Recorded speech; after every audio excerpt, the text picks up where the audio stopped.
So the term doctor comes from the same root as doctrine, means teacher. And so I think it's the highest role that physicians have is to teach their patients how to be healthy.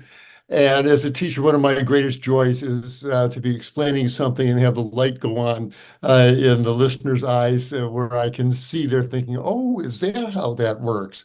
And I have hopefully loaded this presentation with lots of those moments. So at the end, you'll say, oh, so that's how a plant-based diet actually can go about reversing these diseases. And so join me on this journey. I hope you enjoy it.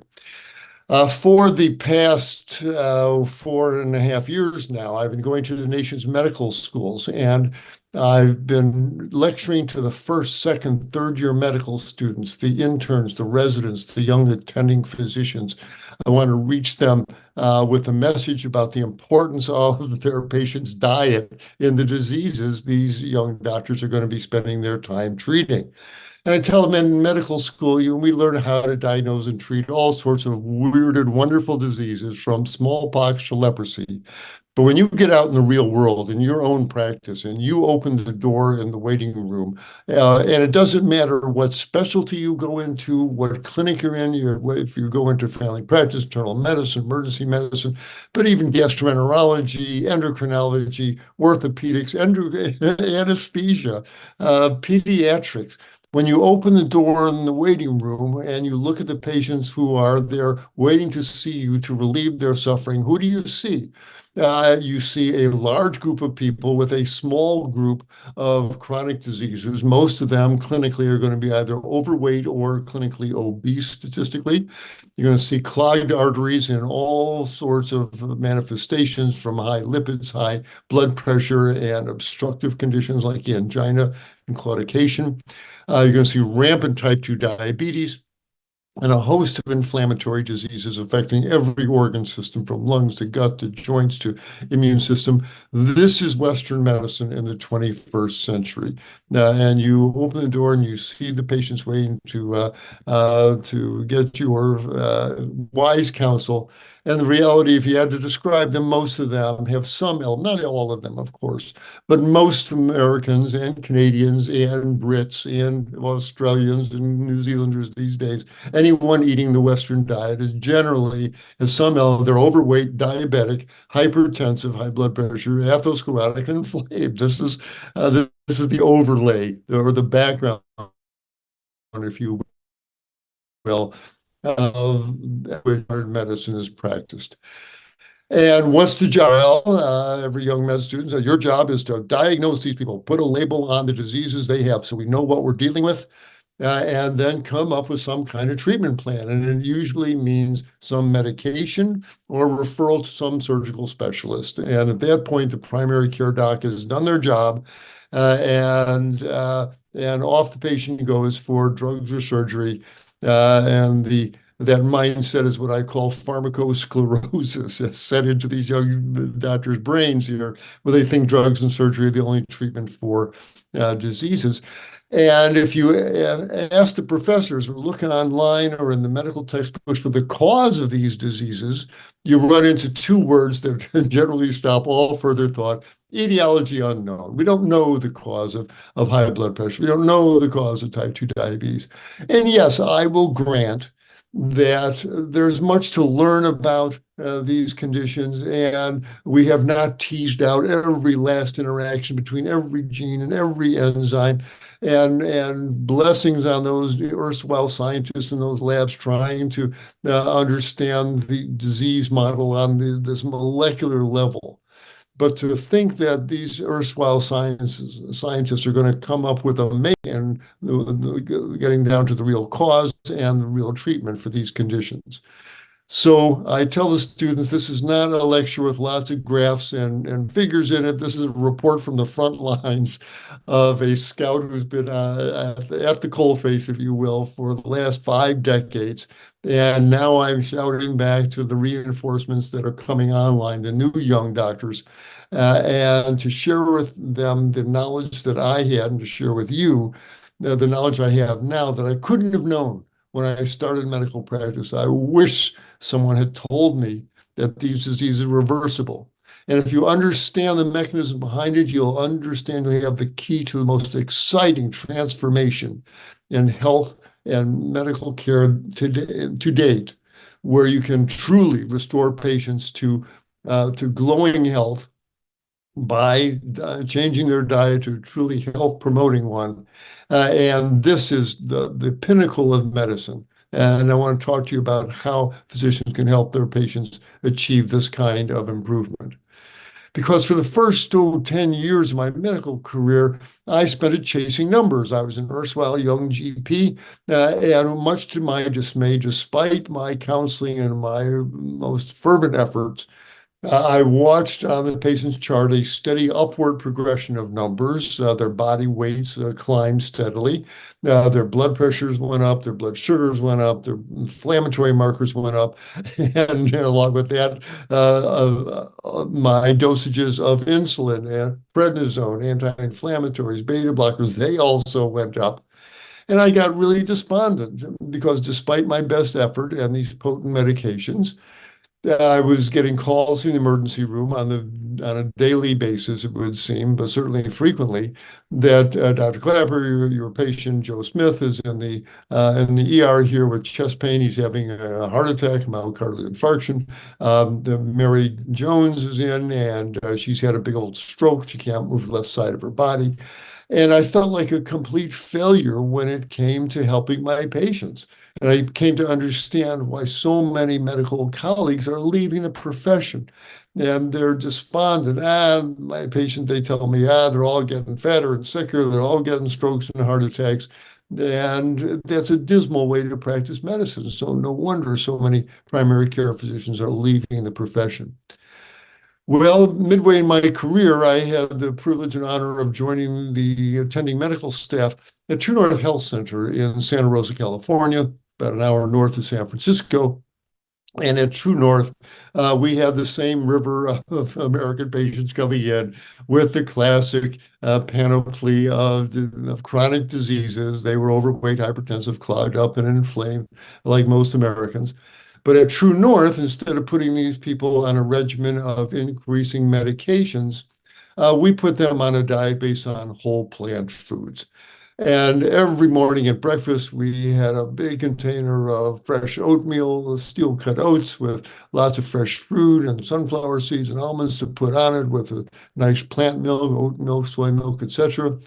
And every lunch, every dinner had big, colorful salads, hearty vegetable soups, big plates of steamed green and yellow vegetables, and a host of really satisfying, filling whole plant food entrees from stews and soups and curries and no cheese burritos and no oil stir fries. Just a gourmand's delight, and lots of fresh, colorful, tasty food for dessert. And we encourage them to eat all they want. There's no portion control, there's no calorie counting, no carb counting. Eat till your stomach is full, because, again, these foods are mostly fiber and water. And if you go back for a third bowl of vegetable soup, who cares? It really has no adverse effect. The fiber goes out in the stool, the water goes out in the urine, and it leaves people leaner, healthier, and feeling great. So this was the magic ingredient that created these wonderful improvements at True North, and we would see them predictably. I have to laugh when I was on TV. I see the weight loss commercials. These people lose all this weight, and the little fine print at the bottom says, "This is not typical results." Well, the transformation you're seeing in this man on the right there, these are typical results. This is what we see with this kind of dietary program. The obesity begins to melt away promptly. They lose about 2 pounds a day for the first few weeks and about a pound a day after that.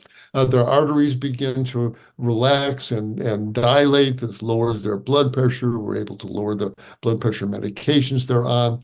Inflammation throughout the body begins to reduce. This is an anti-inflammatory diet. And their joints stop hurting. Their sinus infections get better. The migraine headaches improve. With all the the fiber in the fruits and the vegetables and the whole grains and the beans, peas, chickpeas, lentils, all these wonderful resistant starches. These folks have their first good bowel movement in years, and that improves their outlook on the entire universe. The folks who come in with eczema and psoriasis, we see these remarkable clearings of the skin lesions right before our eyes. The dermatologists struggle for weeks and months to get improvements in psoriasis. We see them promptly on this kind of skin regimen, this kind of diet regimen.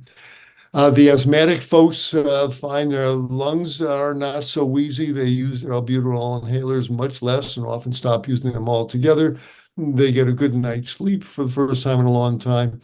And it allows us, the improvements in these conditions, to reduce the medications, reduce or stop the insulin, the hypoglycemic agents, the blood pressure medications, the anti-inflammatories. We want to send these patients out free of medications. And what we're trying to accomplish is this remarkable concept that no one even mentioned to me in medical school, and they're still not mentioning it. But we're talking about disease reversal. I wish in medical school someone told me that most high blood pressure, it's a reversible disease. I wish someone had told me that type 2 diabetes is reversible. We get, and most medical students today get the opposite message. High blood pressure, they will take these pills the rest of their life. No one gets off blood pressure medication. Insulin, diabetes, one's on insulin, always on insulin. That's the dogma that we were given. And this is what the young students and young doctors bring into their medical practice, these ideas that these are chronic, irreversible diseases, when actually the opposite is true. We see these diseases go away on a regular basis. So with uh, the concept of disease reversal, the the oh no, oh boy, did I just do that? Okay, sorry about that. The concept of reversal, what is that? I practiced medicine for decades before anybody put those two words in the same sentence for me. We're talking about remission of clinical symptoms. Their joints stop hurting, their lungs stop wheezing, their skin clears up clinically, their body is healthier. But also we see normalization of their laboratory results, and their inflammatory markers come down, their lipid values normalize. And this is the definition of disease reversal when we're talking about this. And it's the most exciting concept in medicine today, disease reversal through plant-based nutrition. And I tell the young doctors, this should be your goal and it should be your patient's goal. You need to tell the patient, how'd you like to get rid of your high blood pressure? How'd you like to get rid of your type 2 diabetes? And help them achieve this goal because it is achievable. And as I became a student of the benefits of whole food plant-based nutrition upon chronic disease, I began to see journal articles appearing in the medical journals on a regular basis showing the power of a plant-based diet to relieve the 9 most common diseases that most doctors spend most of their careers treating: clogged arteries, type 2 diabetes, obesity, high blood pressure, autoimmune inflammatory diseases like lupus, inflammatory bowel disease like colitis and Crohn's disease, inflammatory arthritis, asthma, and psoriasis. These conditions regularly, dramatically improve on a diet based on whole plant foods.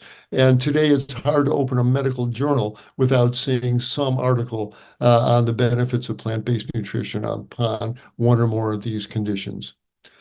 So the question is, why does it work? How does it work? Show me the science. That's what this talk is about. You are interested enough to be watching this presentation. So I think as a teacher, physician, physician teacher, we owe you an explanation. Here is how it works. And so you can believe that it is worthwhile pursuing a whole food plant-based dietary style. Now, to understand how and why the plant-based diet creates these beneficial changes, an automotive analogy might help. let's say you're driving your car, you see the gas gauge points down to almost empty. So you pull into the gas station, and as you pull in, you see that the diesel fuel is 6 cents a gallon cheaper than the gasoline. So you decide from now on, I'm going to save money. I'm going to fill my gas tank up 2/3 with gasoline,